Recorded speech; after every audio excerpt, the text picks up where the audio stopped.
سجدہ صاحب کا طریقہ ماشاءاللہ بہت پیارا اگر سجدہ بیان ہے۔ صاحب رہ جائے تو سجدہ صاحب رہ گیا تو نماز ختم، بہت نئی اچھی نماز آپ نے پڑھنی ہے۔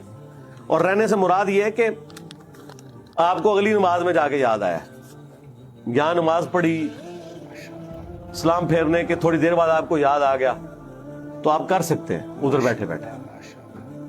بعض اوقات کسی کی امام کے پیچھے رکعت ایک رہ گئی ہوتی ہے، وہ امام کے ساتھ ہی سلام پھیر دیتا ہے، وہ پھر بیچارے سمجھتے ہیں اب تو پھیر دیا، پھیر کیا دیا، آپ اٹھ کے باہر بھی چلے جائیں نا، کوئی مسئلہ نہیں ہے، واپس آئیں، ایک رکعت رہ گئی ہے پوری کریں اور اینڈ پہ سجدہ صاحب کریں، نماز درست ہے۔ بخاری مسلم میں نبی الاسلام تو 2 رکعتیں پڑھا کے زور کی باہر نکل گئے تھے، صحابہ نے کہا یا رسول اللہ نماز کم ہو گئی ہے آپ بھول گئے ہیں؟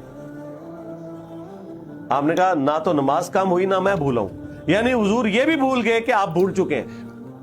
یہ بزرگوں کا علم غیب لے کے بیٹھے ہوئے کتنے دماغ گیا ہے میرا، کہنا نا دماغ کتنے جاندہ ہے۔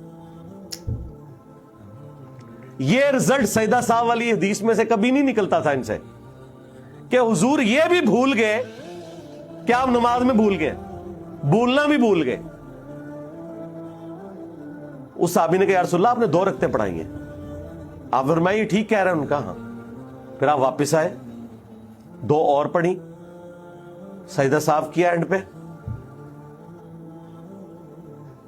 اور پھر آپ نے فرمایا میں بھی انسان ہوں، جس طرح تم بھولتے ہو بھول جاتا ہوں، جب میں بھول جاؤں تو مجھے یاد کروا دیا کرو۔